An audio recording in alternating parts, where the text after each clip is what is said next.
Isang taus-pusong kumustahan sa inyong lahat, mga kapuso. Ako po si Elsa at maligayang pagbabalik sa ating tahanan, ang tinig ng pag-ibig.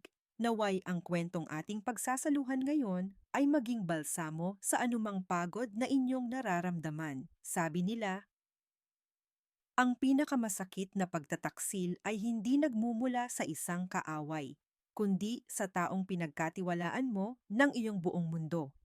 Paano kung ang mismong pundasyon ng iyong buhay, ang iyong karangalan, ang iyong ipon, ang iyong pag-ibig ay gumuho ng sabay-sabay? Mananatili ka pa bang nakatayo?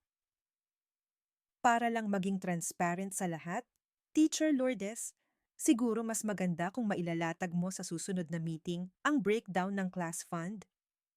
Ang bawat salita ay tila isang matulis na kristal, malinaw, malamig, at kumikinang sa ilalim ng umuusbong na sikat ng araw. Nakatayo si Lourdes sa gitna ng nagkakagulong mga magulang sa labas ng gate ng eskwelahan. Kanina lang, nakayuko siya, matiyagang isinasapatos ang sintas ng isang munting estudyante. Ngayon, nang itaas niya ang kanyang mukha, lahat ng mata ay nasa kanya. Ang nagsalita ay si Brenda, ang bagong halal na PTA President. Nakataas ang kilay nito. Isang pekeng ngiti ang nakapaskil sa kanyang mga labi, ngunit ang kanyang mga mata ay nang uusig. Hindi ito isang tanong. Ito ay isang paratang. Isang sampal na hindi dumapo sa pisngi. Pero ramdam ni Lourdes hanggang sa kaibuturan ng kanyang kaluluwa. Naramdaman niya ang pag-init ng kanyang mga tainga. Ang ingay ng mga tricycle at tawanan ng mga bata sa paligid ay unti-unting humina, napalitan ng isang malakas na ugong sa loob ng kanyang ulo. Nakita niya ang paggalaw ng mga labi ng ibang mga ina, ang pagsulyap nila sa isa't isa. Mga bulungan, mga hinala. Oo naman, Mrs. President, pilit niyang sinabi. Bawat letra ay parang kailangan niyang bunutin mula sa kanyang lalamunan. Lahat naman ay nakarecord. Walang problema. Ngunit alam niyang may problema. Ang problema ay hindi ang resibo o ang listahan. Ang problema ay ang paraan ng pagtatanong. Sa harap ng lahat. Bakit? Saan ako nagkamali? Pumihit siya para umalis. Ang bawat hakbang ay parang ang bigat. Gusto niyang tumakbo. Gusto niyang magtago. Ang pamilyar na gate ng eskwelahan, ang kanyang naging pangalawang tahanan sa loob ng 15 taon, ay biglang parang pader ng isang kulungan. Sa kanyang paglalakad palayo, nanginginig ang kanyang mga kamay habang kinukuha ang kanyang cellphone mula sa bulsa. Kailangan niya ng isang kakampi.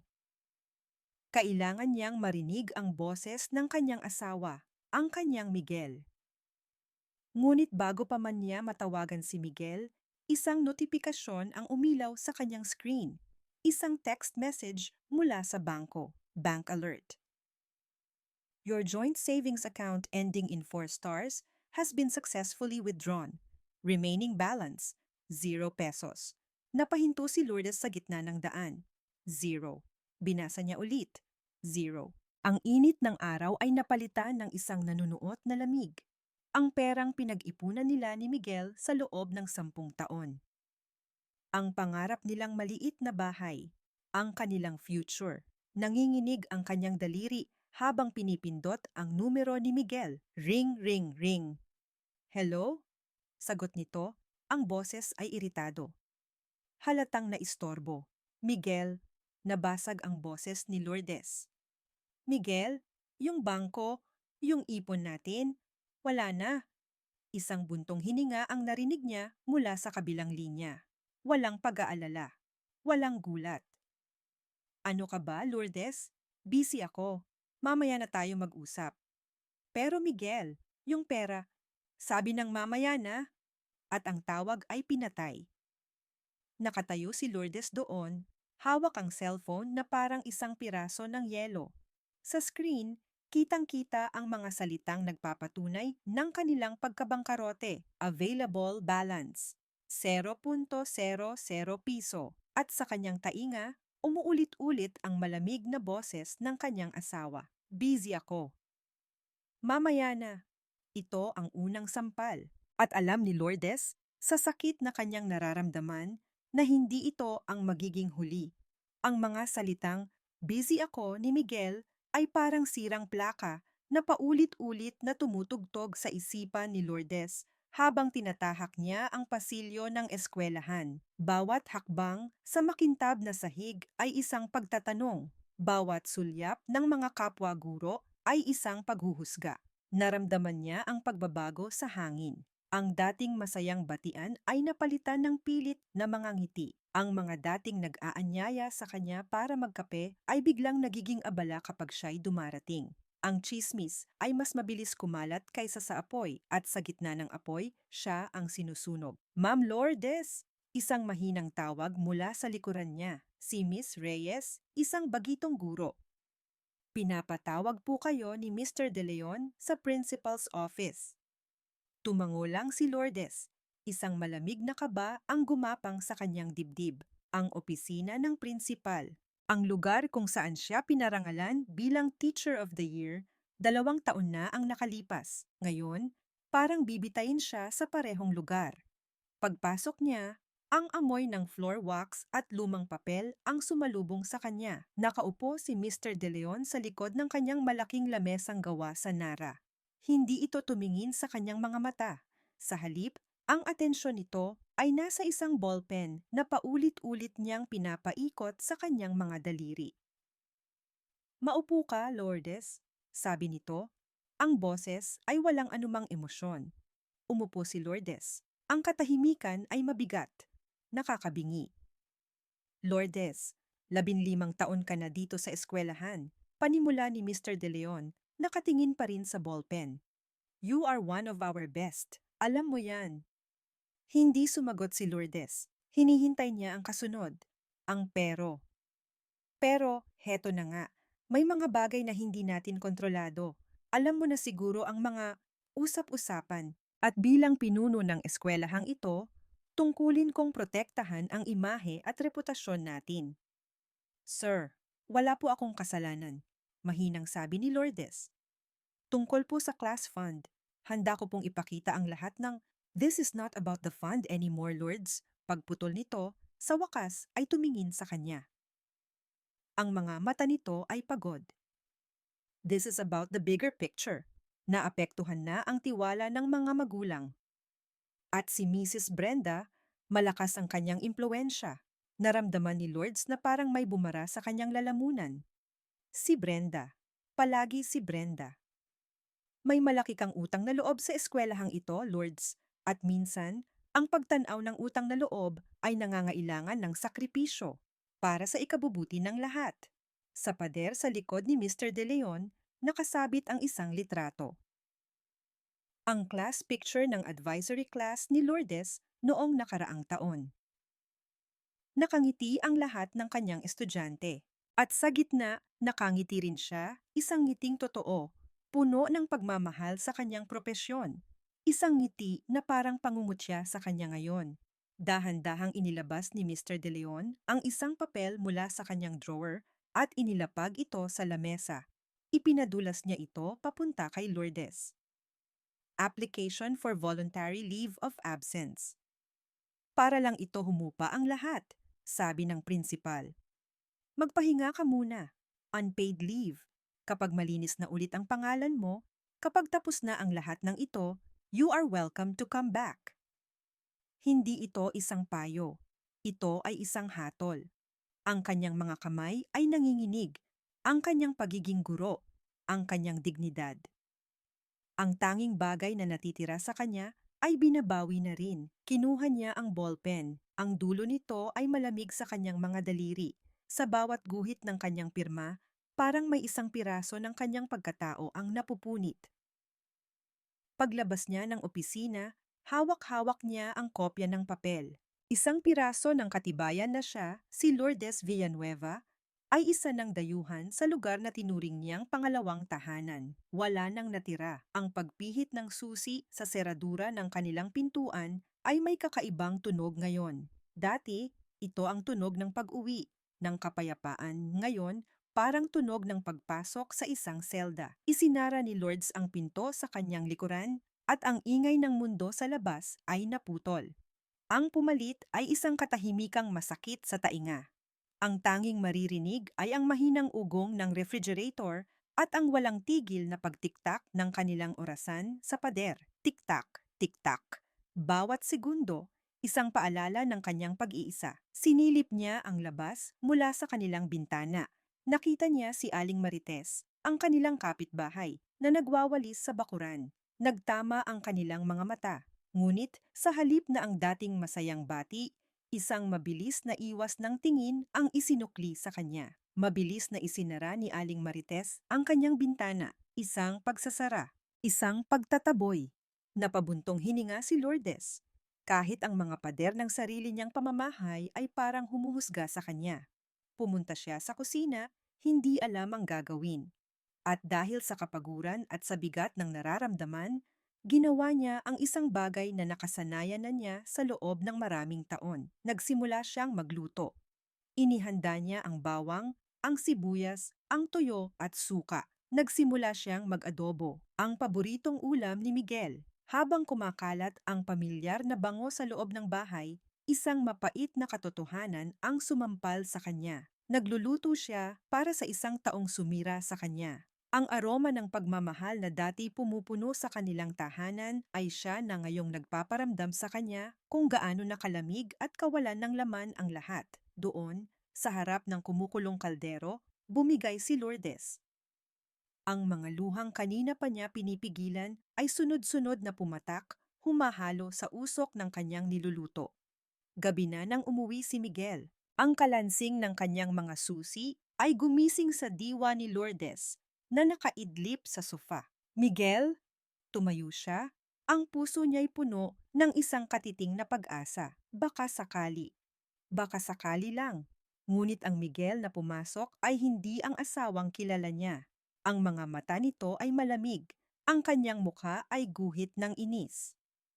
Anong nangyayari sa atin, Miguel? Tanong ni Lourdes. Ang boses ay nanginginig. Ang pera, ang mga tsismis, ang trabaho ko. Tiningnan siya ni Miguel mula ulo hanggang paa na para bang isa siyang bagay na nakakadiri. Ikaw! Dumagundong ang boses nito sa loob ng tahimik na bahay. Baka dapat tanungin mo yang sarili mo. Baka may pagkukulang ka. Baka hindi mo na ako naaasikaso. Bawat salita ay isang punyal. Hindi marunong mag-alaga ng asawa. Masyadong abala sa eskwelahan. Ginagawa mong malaking isyu ang lahat. Ipinahiya mo ako, Lourdes. Ipinahiya mo ang pamilya natin. Ako? Ako ang nagpahiya? Hindi makapaniwalang sagot ni Lourdes. Miguel, paano mo nasasabi yan? Hindi na sumagot si Miguel.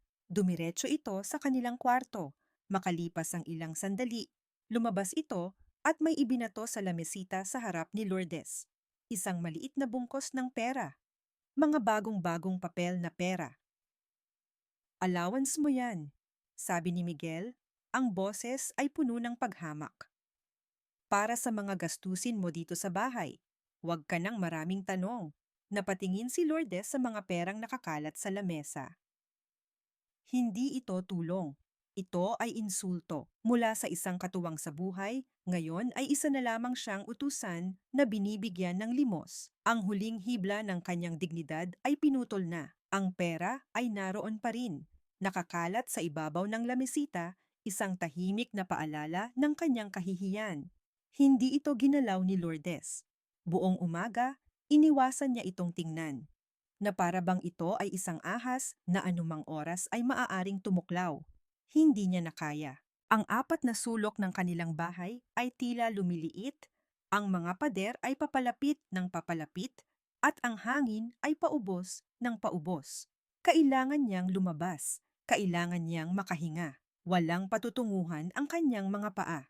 Naglakad lang siya, ang init ng araw ay tumatagos sa kanyang balat, ngunit hindi niya ito alintana. Ang bawat madaanan niyang kapitbahay ay nag-iiwas ng tingin. Ang mga dating ngiti ay napalitan ng mga bulungan. Isa siyang multo sa sarili niyang komunidad. Ang kanyang mga paa ang nagdala sa kanya sa tapat ng eskwelahan. Ang lugar ng kanyang mga pangarap ngayon ay lugar ng kanyang bangungot. At sa tapat nito, isang maliit na karinderya. Ang karinderya ni Aling Nena. Isang lugar na amoy bawang, amoy sibuyas, amoy lutong bahay, amoy pag-aaruga. Nakatayo lang siya sa labas, nag-aatubiling pumasok. Nakakahiya. Ano na lang ang sasabihin ni Aling Nena? Ngunit si Aling Nena, isang babaeng may malaking ngiti at mabait na mga mata, ang unang nakakita sa kanya. Hindi ito nagtanong. Hindi ito nanghusga. Ngumiti lang ito. Lourdes, Hija, malumanay na tawag nito. Halika, pumasok ka. Huwag kang magpaaraw dyan. Pumasok si Lourdes, ang mga balikat ay nakakrus, na parang isang batang napagalitan. Inabutan siya ni Aling Nena ng isang silya at isang baso ng malamig na tubig.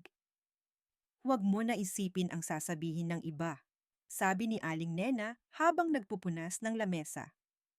Ang bibig ng tao, ginawa para kumain at magsalita. Madalas, mas pinipili nilang gawin yung pangalawa. Pagkatapos noon, hindi na nagsalita si Aling Nena. Pumunta ito sa kanyang mga kaldero, kumuha ng isang mangkok, at nagsandok ng mainit na sabaw ng tinola. Dahan-dahan niya itong inilapag sa harap ni Lourdes. Ang amoy ng luya at papaya ay tila gumising sa kanyang nanlalambot na diwa. Kumain ka muna, sabi ni Aling Nena, ang boses ay puno ng pag-unawa. Mas maliwanag ang isip kapag busog ang tiyan. At sa simpleng kabaitang iyon, sa isang mangkok ng mainit na sabaw, gumuho ang lahat ng pader na itinatayo ni Lourdes sa paligid ng kanyang puso. Humagulgol siya. Isang iyak na walang tunog, pero puno ng sakit, ng pagtataksil, ng pagkalito. Hinayaan lang siya ni Aling Nena. Hinimas nito ang kanyang likod hanggang sa ang kanyang mga hikbi ay naging mahinang pagsinok na lamang. Nang siya ay kumalma, at pagkatapos niyang higupin ang sabaw na nagbigay init sa kanyang nanlalamig na katawan, nagsalita si Aling Nena sa mahinang boses. Hija, madalas kong nakikita si Miguel dito sa labas, sabi nito, na parang nagkwekwento lang. May kasama siyang babae, si Mrs. Brenda. Tumigil sa paghinga si Lourdes. Noong isang araw nga lang, pagpapatuloy ni Aling Nena, dito sila kumain. Nagmamadali silang umalis. May naiwan pa nga yung babae. May kinuha si Aling Nena mula sa isang maliit na lalagyan sa tabi ng kaha. Isang bagay na kumikinang. Inilapag niya ito sa lamesa. Isang hair clip. Maliit, pero elegante. May nakadikit na isang perlas sa dulo. Tiningnan siya ni Aling Nena. Ang mga mata ay puno ng kahulugan. Naiwan to ng kasama ni Miguel noong isang araw. Baka pag-aari mo? Nakatitig si Lourdes sa kislap ng perlas. Alam niya, sigurado siya na hindi sa kanya ang palamuting iyon. Alam na alam niya kung kanino ito. Ang unang piraso ng katotohanan. Ang unang hibla na kanyang hihilahin. Ang maliit na hair clip na may perlas ay malamig sa palad ni Lourdes. Ngunit nagbigay ito ng kakaibang init sa kanyang dibdib. Hindi ito init ng pagmamahal, kundi init ng determinasyon. Ito na. Ang unang sinulid. Ang unang piraso ng katotohanan na maaari niyang hawakan. Nagpaalam siya kay Aling Nena na may bagong liwanag sa kanyang mga mata. Ang paglalakad niya pabalik sa kanilang bahay ay hindi na paglalakad ng isang talunan. Bawat hakbang niya ay may bigat, may layunin. Ang bahay na kanina'y tila isang kulungan, ngayon ay isang lugar na kailangan niyang halughugin para sa mga kasagutan. Isinara niya ang pinto, hindi sa takot, kundi para magkaroon ng privacy. Saan siya magsisimula? Ang isip niya ay lumipad sa isang lumang aparador sa kanilang bodega. Ang lugar kung saan itinatago ni Miguel ang mga sentimental na bagay, mga lumang dokumento, mga lumang papeles mula sa kolehiyo, mga bagay na ayaw na nitong makita ngunit ayaw ring itapon. Maalikabok ang aparador. Nang buksan niya ito, isang amoy ng kalumaan ang sumalubong sa kanya. Sinimulan niyang buklatin ang mga folder isa-isa. Mga lumang tax declaration, mga lumang Meralco bill, mga diploma, at sa ilalim ng lahat, isang sobreng kulay kape, walang marka. Nang buksan niya ito, ang laman ay mga credit card statement. Mga statement na hindi niya kailanman nakita. Mga statement na nakapangalan kay Miguel, ngunit ipinapadala sa P.O. Box. Nanginginig ang kanyang mga kamay habang binabasa niya ang mga detalye. Isang hapunan para sa dalawa sa isang mamahaling restaurant sa Makati. 8,500 piso. Isang overnight stay sa isang hotel sa Tagaytay, 12,000 piso. Isang kwintas mula sa isang kilalang jewelry store, 45,000 piso. Ang mga petsa, ang mga lugar, ang mga halaga. Lahat ay mga piraso ng isang buhay na hindi niya alam na nabubuhay ang kanyang asawa. Isang buhay na binuo sa likod niya gamit ang perang pinaghirapan nilang dalawa. Ang sakit ay matindi, ngunit napalitan ito ng isang malamig na galit. Hindi na siya iiyak. Tapos na ang pag-iyak. Habang patuloy siya sa paghahalungkat, may nahulog na isang litrato mula sa isa sa mga sobre. Isang lumang litrato nilang dalawa, kuha noong bago pa lang silang kasal. Nakangiti sila pareho, mga matang nangangarap. Dahan-dahang hinaplos ng kanyang daliri ang nakangiting mukha ni Miguel sa litrato. Ang ngiting dati nagbibigay sa kanya ng kapanatagan, ngayon ay parang isang maskara. Isang kasinungalingan. Ibinalik niya ang litrato at nagpatuloy. At sa pinakailalim ng kahon, may isa pang sobre. Iba ito. Opisyal ang itsura, may tatak ng isang law firm na hindi niya kilala. Binuksan niya ito. Hindi ito credit card statement. Hindi ito resibo. Final Demand Letter. Ang sulat ay para kay Miguel Villanueva. Mula sa isang lending company. Nakasaad dito ang isang utang na hindi pa nababayaran. Tiningnan ni Lourdes ang halaga. Namilog ang kanyang mga mata. Halos hindi siya makahinga. Outstanding balance. 500,000 piso. 500,000 piso. At sa ibaba, may isang pangungusap na nakasulat sa malalaking letra at may salungguhit. Failure to settle this amount within 48 hours will result in the enforcement of all legal and extra-legal means to collect. Biglang nanlamig ang buo niyang katawan. Extra-legal means. Hindi na ito tungkol sa pera. Hindi na ito tungkol sa panloloko. Ang panganib ay totoo at papalapit na ito. Ang katahimikan ng gabi ay binasag ng malakas na pagbukas ng pinto. Pumasok si Miguel, lasing. Ang dating maayos niyang tindig ay ngayon ay tila isang gusaling malapit ng gumuho.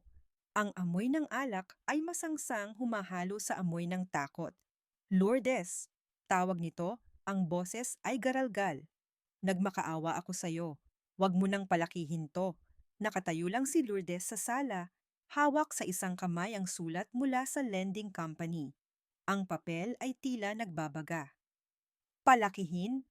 Malamig ang boses ni Lourdes, walang bahid ng pag-iyak. Miguel, 250,000 piso at isang babaeng nag-iwan ng perlas sa karinderya. Alin doon ang pinalalaki ko? Napahilamos ng mukha si Miguel.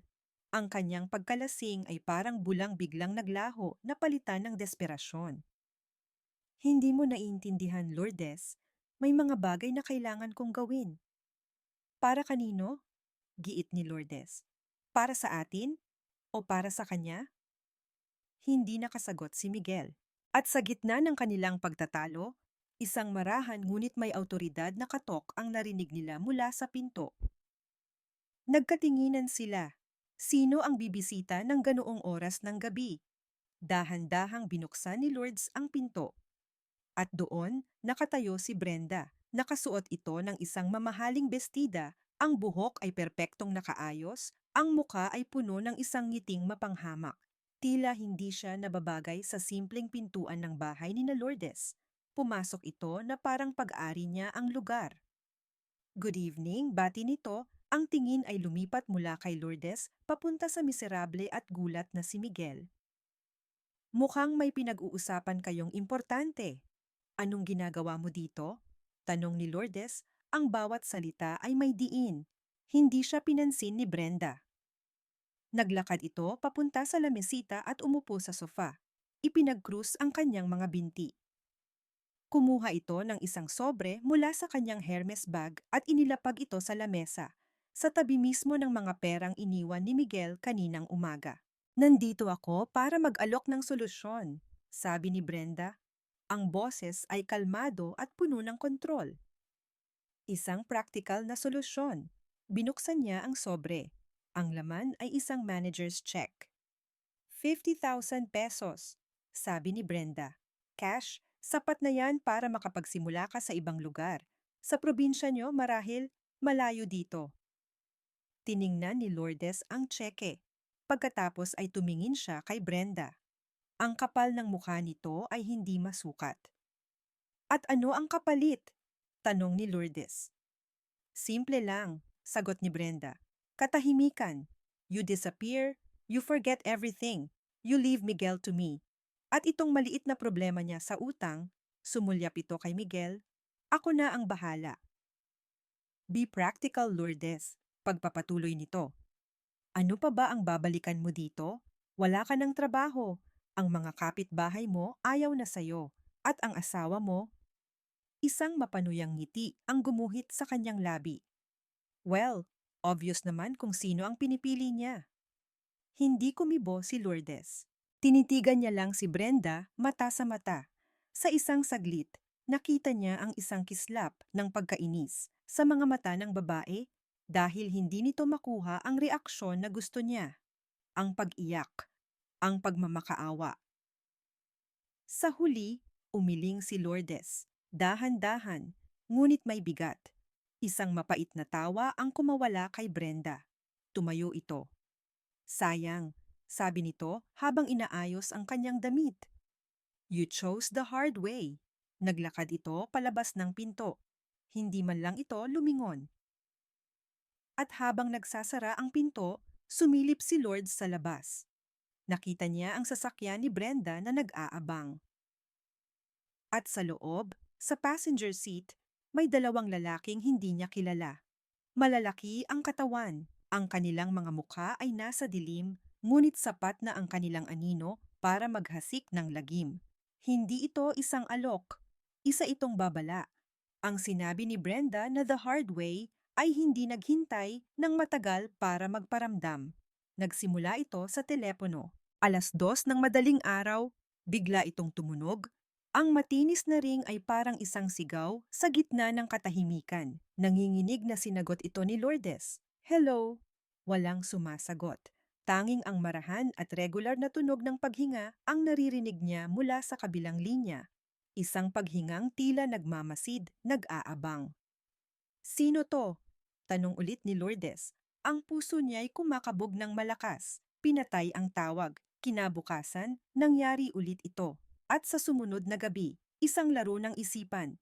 Isang paraan para iparamdam sa kanya na kahit sa loob ng sarili niyang pamamahay, hindi siya ligtas. Kinailangan niyang lumabas para mamalengke. Habang naglalakad sa mataong eskinita, may naramdaman siyang kakaiba. Isang pakiramdam na may mga matang nakatutok sa kanya. Binilisan niya ang kanyang lakad. May mga yabag sa likuran niya na tila bumibilis din. Tumigil siya sa harap ng isang tindahan, nagkunwaring tumitingin ng mga paninda. Sa salamin ng bintana, nakita niya ang isang anino, isang lalaking nakaitim na jacket. Nakatayo ilang metro mula sa kanya, hindi gumagalaw. Nagmamasid. Nataranta si Lourdes. Mabilis siyang lumiko sa ibang kalsada. Halos takbuhin na niya ang daan pauwi. Hindi na siya lumingon pa. Pagdating sa bahay, nanginginig niyang isinara at nilak ang pinto. Dumiretso siya sa barangay hall. Kailangan niya ng tulong. Ngunit ang kapitan, isang matabang lalaki na abala sa pagbabasa ng dyaryo, ay tiningnan lang siya na parang nawawala siya sa sarili. Ma'am Villanueva, sabi nito matapos niyang ikwento ang lahat. Walang foul play na nangyari. Walang nanakit sa'yo. Walang kinuha. Baka guni-guni mo lang yan, ma'am, dahil siguro sa mga personal na problema mo. Personal na problema. Ang salitang ginagamit ng lahat para baliwalain ang kanyang pinagdadaanan. Umalis si Lourdes sa barangay hall na mas lalong bagsak ang loob. Hindi lang siya nag-iisa. Para sa batas, isa siyang baliw. Gabi. Nakaupo si Lourdes sa dilim ng kanilang sala, yakap-yakap ang kanyang mga tuhod. Takot siyang buksan ang ilaw. Takot siyang gumawa ng ingay. Biglang tumunog ang telepono. Napapitlag siya, handa na para sa isa na namang tahimik na pagbabanta. Sinagot niya ito, handang isigaw ang kanyang galit. Anong kailangan nyo? Ma'am Lourdes? Isang boses ng binatilyo ang sumagot, nag-aalala. Okay lang po kayo? Si Paulo po ito, ma'am. Dati niyong estudyante. Natigilan si Lourdes. Ang boses ng kanyang dating estudyante ay parang isang sinag ng liwanag sa madilim na kwarto. Paulo, nabalitaan po kasi namin yung nangyari, ma'am. Gusto lang po naming malaman kung kumusta na kayo. Miss na po namin kayo sa school. Isang mainit na likido ang gumapang sa mga mata ni Lourdes. Ngunit sa pagkakataong ito, hindi ito luha ng kalungkutan, kundi ng pasasalamat. Ang maikling tawag na iyon, ang simpleng pangungumustang iyon, ang nagbigay sa kanya ng lakas. Nang matapos ang tawag, nakapagdesisyon siya. Hindi siya maaaring magkulong dito sa takot. Kailangan niyang kumilos. Tumayo siya para kuhanin ang kanyang bag. Ngunit pagdating niya sa pinto, nanlamig ang buo niyang katawan. Ang pinto, bahagyang nakabukas. Sigurado siya. Siguradong-sigurado siya na nilak niya ito kanina. Dahan-dahan, tinulak niya ang pinto. Ang sala ay hindi na ang salang iniwan niya. Ang mga unan ng sofa ay nasa sahig. Ang mga drawer ng aparador ay nakabukas. Ang mga papel ay nakakalat. Hindi ito marahas na panloloob. Ito ay isang sistematikong paghahanap. Ang kanyang mga mata ay mabilis na napunta sa lamesita kung saan niya iniwan ang sulat, ang demand letter. Ang nag-iisang matibay na ebidensyang hawak niya. Wala na ito. Hindi pagnanakaw ang kanilang pakay, paghahanap. At alam na alam niya kung ano ang kanilang nahanap. Walang laman. Iyon ang nararamdaman ni Lourdes habang nakaupo sa loob ng malawak at tahimik na simbahan ng kanilang bayan. Pagkatapos ng gabing iyon, ng pagpasok sa kanyang bahay, ng pagnanakaw sa kanyang nag-iisang ebidensya, hindi na niya alam kung saan pupunta. Kaya dinala siya ng kanyang mga paa dito. Sa bahay ng Diyos, ang huling kanlungan. Ang amoy ng kandila at lumang kahoy ay pamilyar, ngunit hindi ito nagbigay ng kapanatagan. Nagdasal siya, ngunit ang mga salita ay tila walang saysay. Nawawala sa matayog na kisame ng simbahan. Pakiramdam niya, pati ang langit ay tinalikuran na siya. Nang siya'y tumayo para umalis, isang mahinang boses ang tumawag sa kanyang pangalan. Ma'am Lourdes, lumingon siya. Sa isa sa mga upuan sa likuran, nakaupo si Jason, ang kanyang estudyante, ang anak ni Brenda. Agad na tumayo ang bata, ang muka ay puno ng pagkagulat at hiya. Hindi ito makatingin ng diretso sa kanya. Jason, mahinang sabi ni Lourdes, anong ginagawa mo dito? Nagro-rosaryo po kasama si Lola.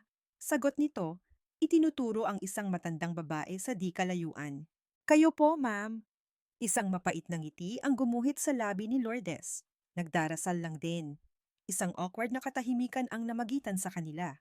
Alam ni Jason, kitang-kita sa kanyang mga mata, na alam niya ang nangyayari at nahihiya siya.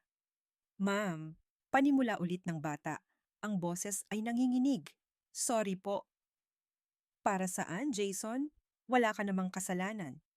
Sorry po kay mama, sabi nito, at sa wakas ay tumingin sa kanyang mga mata. Lagi po siyang galit ngayon. Palagi po kayong pinag-uusapan. Hinawakan ni Lourdes ang balikat ng bata. Ang inosenteng mukha nito ay salamin ng lahat ng gulo sa paligid nila. Narinig ko po siya sa telepono, pagpapatuloy ni Jason sa pabulong na boses na para bang may nakikinig sa kanila. Sabi niya, kailangan na daw tapusin ang problema sa guro para manahimik na ang lahat. Kinumpirma lang nito ang lahat ng kinatatakutan ni Lourdes. Ngunit ang marinig ito mula sa isang bata ay may ibang bigat, may ibang sakit. Dahan-dahang may kinuha si Jason mula sa kanyang bulsa, isang maliit na chocolate bar. Ang paboritong brand ni Lourdes na lagi niyang baon sa klase. Inabot ito ng bata sa kanya. Paborito niyo po, ma'am, sabi nito. Ang mga mata ay nagsusumamo. para hindi na po kayo malungkot. Tinanggap ni Lourdes ang tsokolate. Ang simpleng regalo ay parang isang mainit na yakap sa kanyang nanlalamig na puso. Isang paalala na sa gitna ng lahat ng kasamaan, mayroon pa ring kabutihan. Mayroon pa ring pagmamahal. Salamat, Jason, sabi niya, pinipigilan ang pagpatak ng kanyang luha. Akmang aalis na ang bata nang bigla itong huminto at lumingon muli. May isa pa itong naalala. Ma'am, bakit? Narinig ko rin po si Mama na binanggit ang pangalan ng isang attorney. Sabi ng bata, pilit inaalala ang eksaktong salita at ang salitang guardianship para sa akin. Natigilan si Lourdes. Ang tsokolateng hawak niya ay biglang parang nawalan ng bigat. Guardianship? Karapatan sa pangangalaga? Bakit? Bakit pag-uusapan ni Brenda ang tungkol sa guardianship para sa sarili niyang anak? Isang bagong pinto ng misteryo ang biglang bumukas. At alam ni Lourdes, ang susi ay nasa salitang iyon, guardianship. Ang salitang iyon ay umalingaw-ngaw sa isip ni Lourdes, paulit-ulit, na parang isang misteryosong himig. Hindi siya umuwi. Ang kanyang mga paa ay muling nagdala sa kanya sa tanging lugar kung saan siya nakakaramdam ng kaligtasan. Ang karinderya ni Aling Nena. Naabutan niya itong nagliligpit, malapit nang magsara. Inilatag ni Lourdes ang lahat. Ang pag-uusap nila ni Jason ang tungkol sa abogado at ang kakaibang salitang iyon. Guardianship? Inulit ni Aling Nena. Ang nooy nakakunot sa malalim na pag-iisip habang pinupunasan ang isang baso. Bakit naman niya babanggitin yan para sa sarili niyang anak? Parang may mali. Umupo si Aling Nena sa tapat ni Lourdes. Ang munting karinderya, na kanina'y puno ng ingay, ngayon ay naging isang silid ng pagpaplano. Ang yumaong asawa ni Brenda, panimula ni Aling Nena, ang boses ay mas mahina na ngayon, si Don Alejandro. Matanda na pero napakayaman. At napakatradisyonal. Ang pangalan ng pamilya ang pinakaimportante sa lahat. May pinsan kasi ang hipag ko na dating kasambahay doon. Pagpapatuloy nito, ang network ng tsismis na dati kinatatakutan ni Lourdes, ngayon ay ang kanyang nag-iisang pag-asa. Ang kwento, bago mamatay si Don Alejandro, gumawa siya ng isang napakahigpit na huling habilin, isang testamento. Hindi raw basta-basta mapupunta kay Brenda ang lahat ng yaman. Sabi ni Aling Nena, ang bawat salita ay may bigat. May isang kondisyon, isang napakabigat na kondisyon. Hinawakan ni Aling Nena ang kamay ni Lourdes. Para mapunta sa kanya ang buong mana at para manatili sa kanya ang full guardianship kay Jason, kailangan niyang patunayan na siya ay isang ulirang ina at isang miyembro ng komunidad na may malinis na reputasyon at mataas na moralidad. Biglang nagliwanag ang lahat. Ang bawat piraso ng palaisipan ay isa-isang nahulog sa tamang lugar. Ang pag-atake sa class fund, ang pagpapakalat ng tsismis, ang pagpilit sa kanya na umalis sa eskwelahan. Lahat ng ito, kaya pala, halos pabulong na, sabi ni Lourdes, ang mga matay ng lalaki sa pagkamangha. Kaya niya na ako sinisiraan, kaya kailangan niyang patunayan na ako ang masama at siya ang mabuti. Eksakto, sagot ni Aling Nena. Anumang iskandalo, lalo na ang isang iskandalo tungkol sa pangaagaw ng asawa, ay maaaring maging basehan para kwestiyonin ng pamilya ni Don Alejandro ang kanyang moralidad. At kapag nangyari yon, mawawala sa kanya ang lahat, ang pera at si Jason. Hindi na ito simpleng selos. Hindi na ito simpleng galit ng isang babaeng nang agaw. Ito ay desperasyon. Ito ay pagprotekta sa isang kahariang nakasalalay sa isang napakanipis na sinulid ng pagkukunwari, isang malamig na kuryente, ang gumapang sa buong katawan ni Lourdes. Ang takot na kanina'y bumabalot sa kanya ay unti-unting napalitan ng isang bagay na mas malakas, pagkaintindi. At mula sa pagkaintindi, isinilang ang isang plano. Tumingin siya kay Aling Nena, ang mga mata ay may bagong kislap. Aling Nena, may binabalak siyang PTA meeting, isang special meeting. Para ano? Para tuluyan ka ng tanggalin? Umiling si Lourdes. Hindi lang yon. Gagamitin niya ang pulong na yon bilang entablado. Ang entablado kung saan ipapakita niya sa buong komunidad na siya ang biktima, na siya ang moral na tao, at ako ang may kasalanan. Isang mahabang katahimikan ang namayani. Pagkatapos ay isang dahan-dahang ngiti ang gumuhit sa mga labi ni Aling Nena. Inilagay nito ang kanyang kamay sa ibabaw ng kamay ni Lourdes. Lahat ng tao may tinatagong kahinaan, anak. Sabi nito, nahanap mo na ang sa kanya. Oo, nahanap na niya. At ang mismong entablado na inihanda ni Brenda para sa kanyang pagbagsak. Iyon din ang magiging entablado ng katotohanan. Ang mga sumunod na araw ay parang isang tahimik na bagyo sa labas, ang lahat ay kalmado. Ngunit sa loob-loob ni Lourdes, isang digmaan ang naghahanda. Ang PTA meeting ay itinakda sa araw ng Biyernes. May 3 araw siya. Ang kusina ni Aling Nena ang naging kanilang war room. Hindi na sila naghahanap ng ebidensya para manira. Hindi iyon ang estilo ni Lourdes. Ang hinahanap nila ay pananggalang, mga kalasag laban sa mga kasinungalingang ihahagis ni Brenda. Si Aling Nena, gamit ang kanyang network ng mga suki at kaibigan, ay nagtanong-tanong. Isang delivery boy ang nagpatunay na madalas siyang maghatid ng pagkain para kina Brenda at Miguel sa isang condominium unit sa kalapit bayan. Isang labandera ang nagkwento tungkol sa mga mamahaling damit panlalaki na ipinapalabas sa kanya ni Brenda. Mga maliliit na piraso ng katotohanan, hindi sapat para isampa sa korte, pero sapat para magtanim ng duda. Samantala si Lourdes ay nagkulong sa bahay hindi para magtago, kundi para maghanda. Kinuha niya ang lahat ng kanyang class records, ang bawat resibo, ang bawat talaan ng gastos ng class fund. Inayos niya ito ng perpekto sa isang folder. Inihanda niya ang kanyang sarili hindi para sa isang away, kundi para sa isang depensa ng kanyang karangalan. Sa bawat papel na inaayos niya, mas tumitibay ang kanyang loob. Tumingin siya sa salamin. Ang babaeng nakatingin pabalik ay hindi na ang babaeng umiiyak sa harap ng kaldero ng adobo. Ang mga mata nito ay pagod, ngunit may determinasyon. Isang gabi, kumuha siya ng isang piraso ng papel at ballpen. Sinubukan niyang isulat ang kanyang sasabihin sa meeting. Ako po ay inosente, lukot. Si Brenda po ang nagsisinungaling. Lukot. Hindi. Hindi niya kailangan ng script. Ang tanging kailangan niya ay ang kanyang katotohanan. Itinapon niya ang papel. Magsasalita siya mula sa puso. Sa kabilang dako ng bayan, si Brenda naman ay abalang-abala sa paghahanda ng kanyang sariling opensiba. Bawat hapon, may mga bisita siyang mga magulang, mga miyembro ng PTA. Naghahain siya ng mamahaling merienda, nagbibigay ng mga pabor, at kasabay nito, ikinakalat niya ang kanyang bersyon ng kwento. Nakakaawa si Lourdes, pero we have to protect our children. Ang pera ay pera, ang tiwala ay sagrado. As a mother, my priority is the integrity of this school. Isa siyang maestrang artista, at ang kanyang entablado ay halos handa na, Huwebes ng gabi, isang araw bago ang paghuhukom. May kumatok sa pinto ni Lourdes. Nag-atubili siyang buksan. Ngunit nang sumilip siya sa bintana, nakita niya si Miguel. Payat ito. Magulo ang buhok.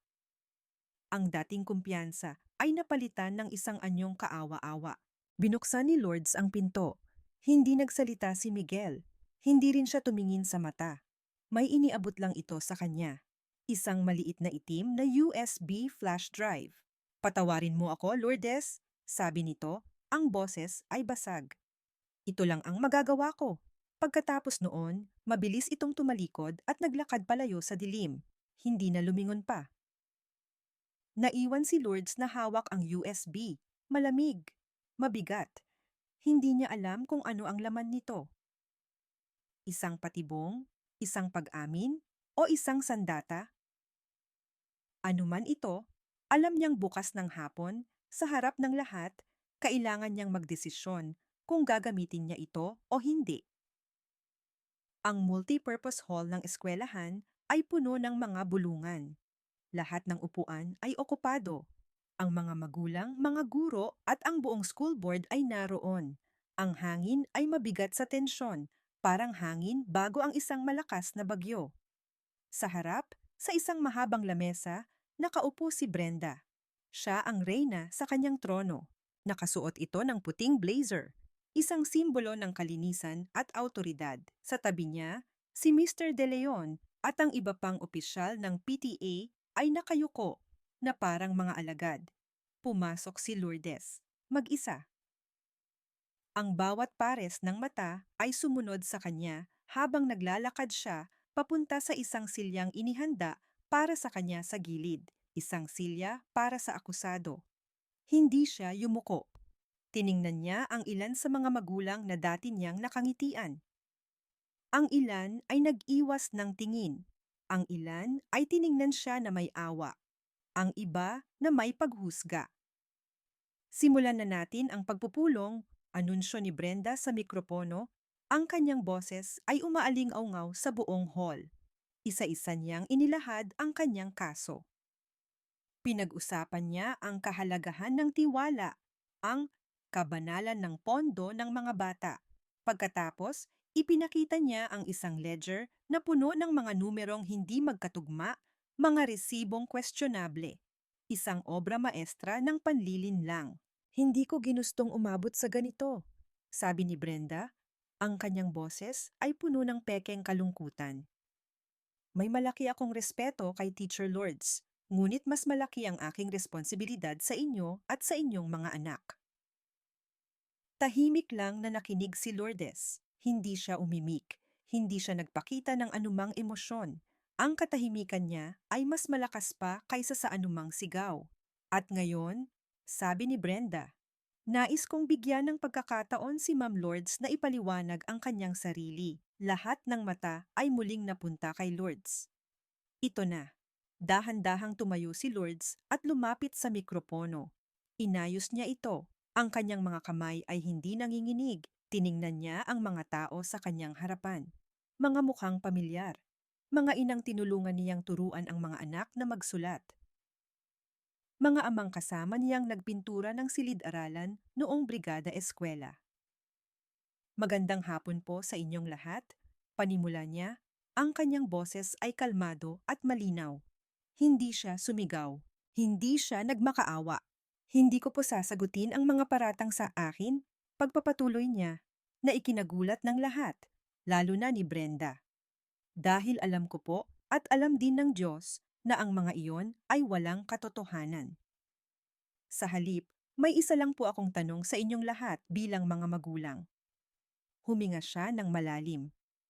Ano po ang pinakamahalagang leksyon na itinuturo natin sa ating mga anak? Isang katahimikan.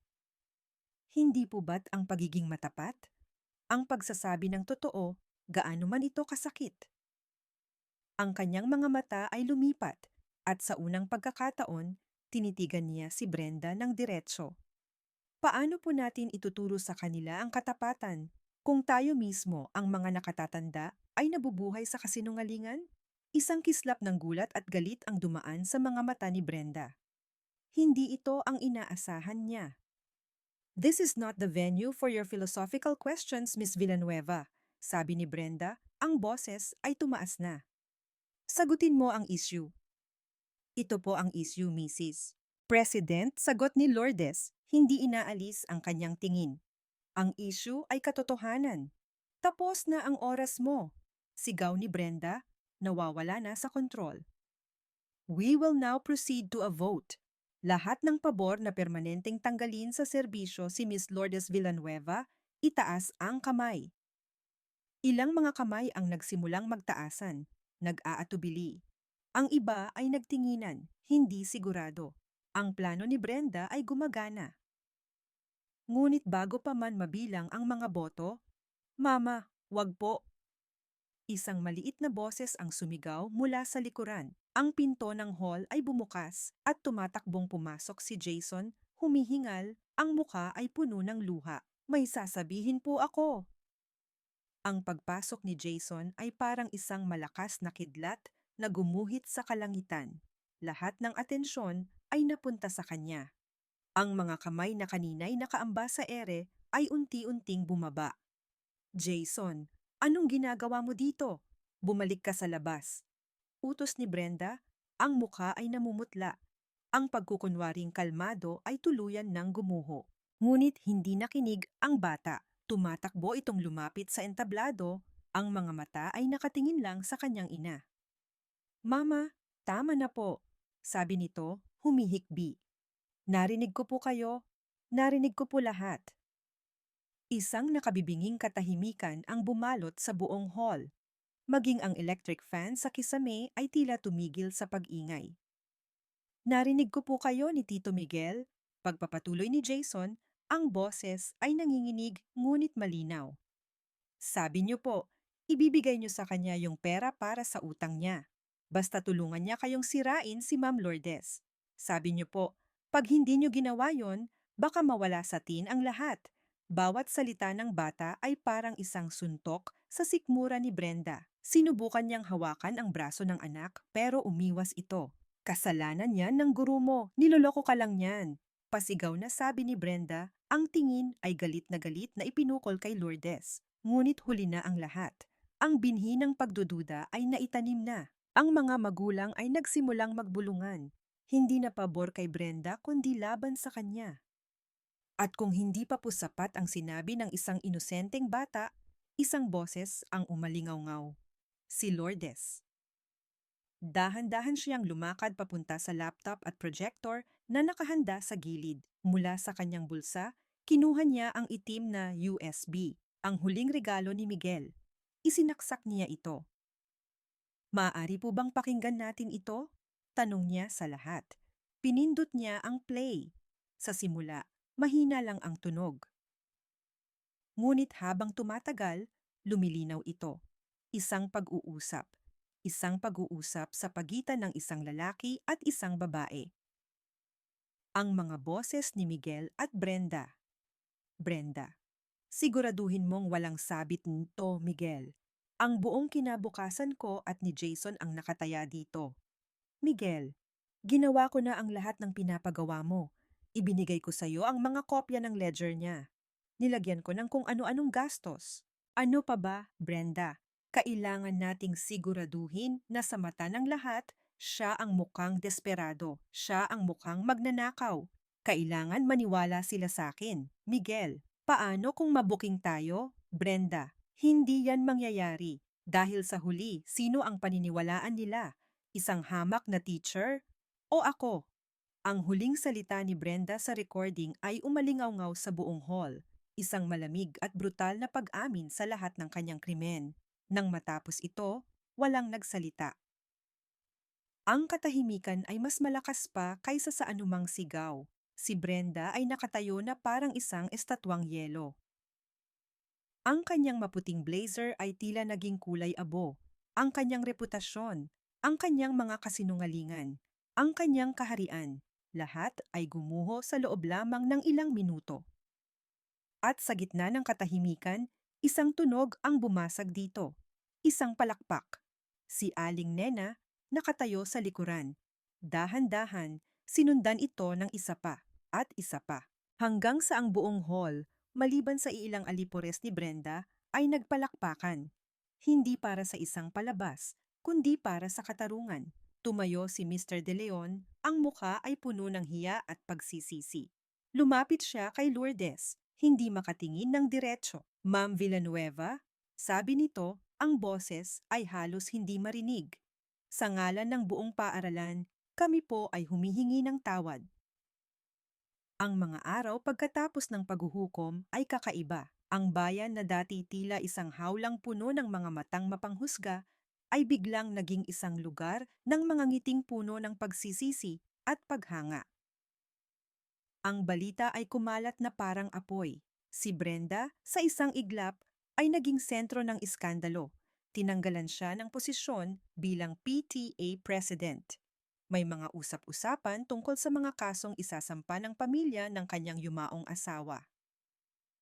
Ang kanyang pagbagsak ay kasing bilis at kasing ingay ng kanyang pag-akyat sa kapangyarihan. Isang umaga, isang opisyal na sulat ang dumating para kay Lourdes. galing sa opisina ni Mr. De Leon. Isa itong formal na paanyaya para sa kanya na bumalik sa pagtuturo. Nakasaad dito ang isang formal na paghingi ng paumanhin at isang alok ng back pay para sa mga araw na sa pilitan siyang pinagbakasyon. Tinitigan ni Lourdes ang sulat. Dati, ito ang pinakahihintay niya. Ang patunay na siya'y napatunayang inosente. Ngunit ngayon, habang hawak niya ito, isang pakiramdam ng kawalan ang kanyang naramdaman. Ang panalo ay may lasang abo, maraming nasira, maraming nawala. Isang hapon, habang siya'y nagdidilig ng mga halaman sa kanyang munting hardin, isang kartero ang nag-abot sa kanya ng isa pang sulat. Iba ang sulat kamay. Alam niya kung kanino ito galing, mula kay Miguel. Nag-atubili siyang buksan. Huminga siya ng malalim at pinunit ang sobre. Lourdes, walang sapat na salita para humingi ng tawad. Naging duwag ako. Nabulag ako. Hindi ko alam kung paano ko haharapin ang lahat, lalo na ka. Aalis muna ako. Pupunta ako sa Mindanao, sa mga kamag-anak ko.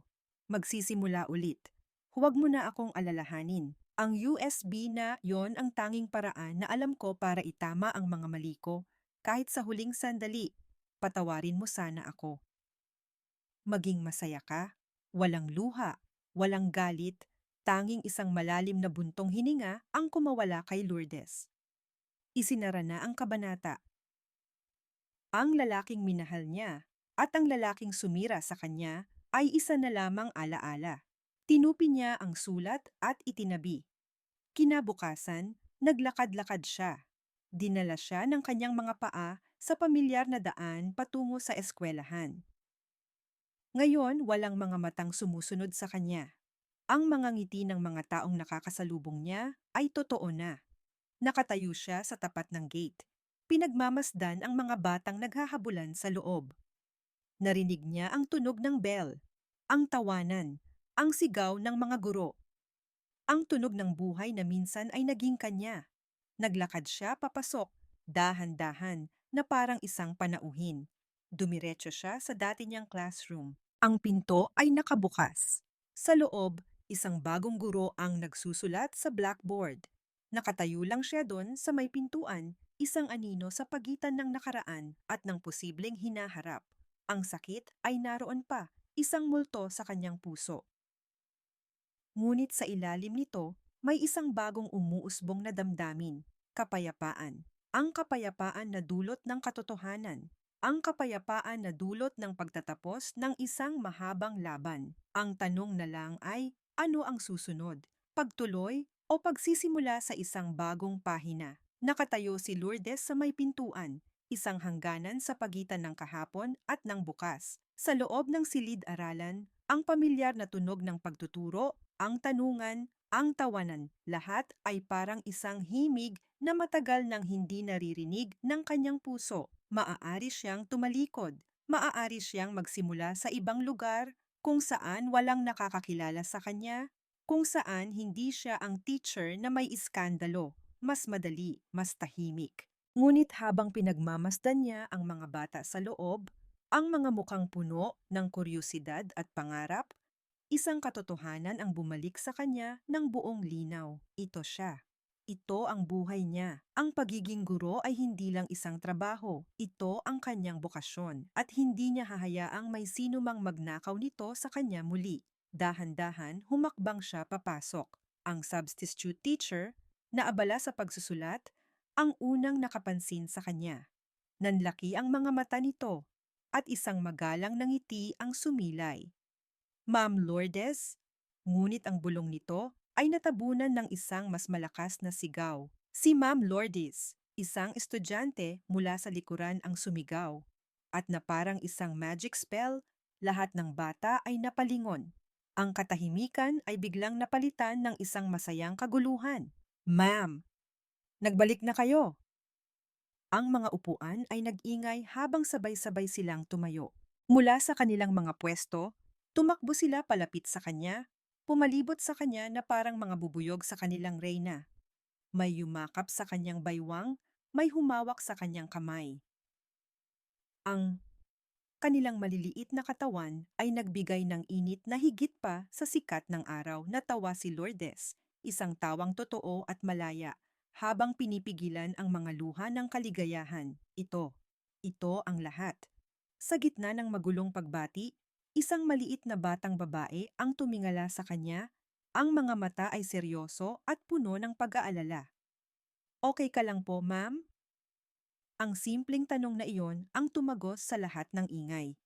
Tumingin si Lourdes sa bata, hinaplos ang buhok nito at ngumiti. Isang ngiting nagmumula sa isang pusong buo na muli. Mas okay pa sa okay, anak, sagot niya.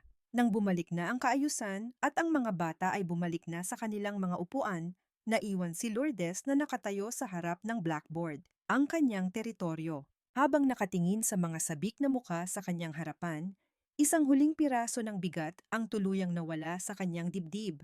Pinatawad na niya si Miguel. Pinatawad na niya si Brenda.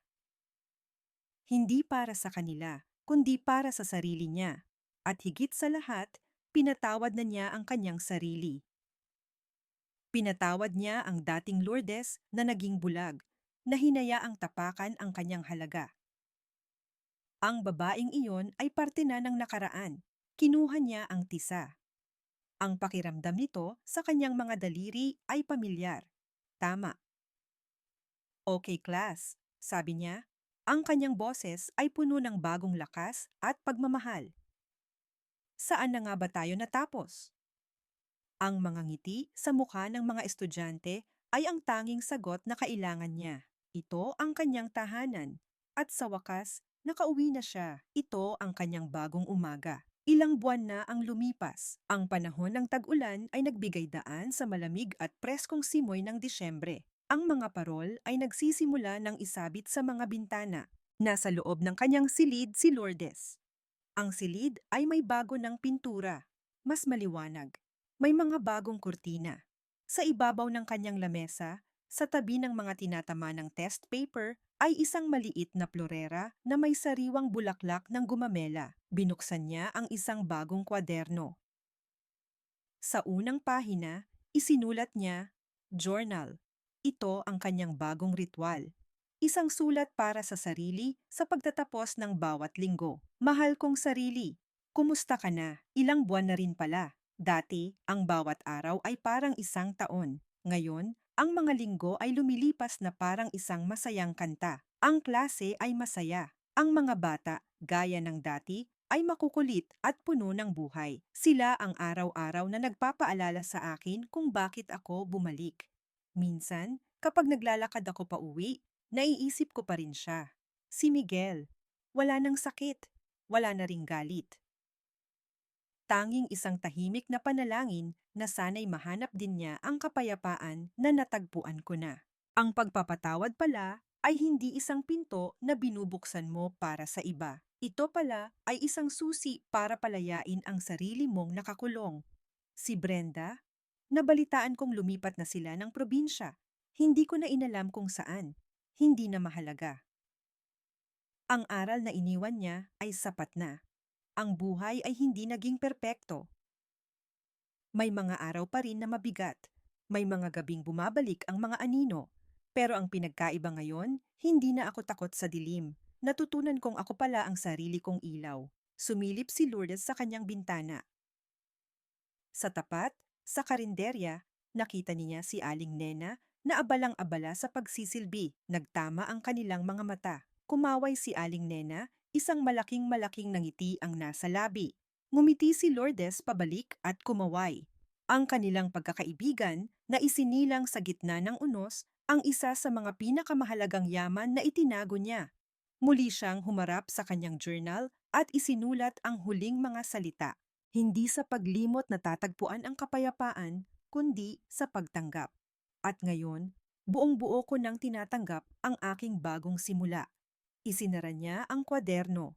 Sa labas, nagsimula ng marinig ang mga batang nangangaroling. Ang himig ng Pasko, ang himig ng bagong pag-asa. At sa kauna-unahang pagkakataon sa loob ng napakatagal na panahon, si Lourdes Villanueva, guro at babaeng muling nabuo, ay nakaramdam ng tunay na kapayapaan.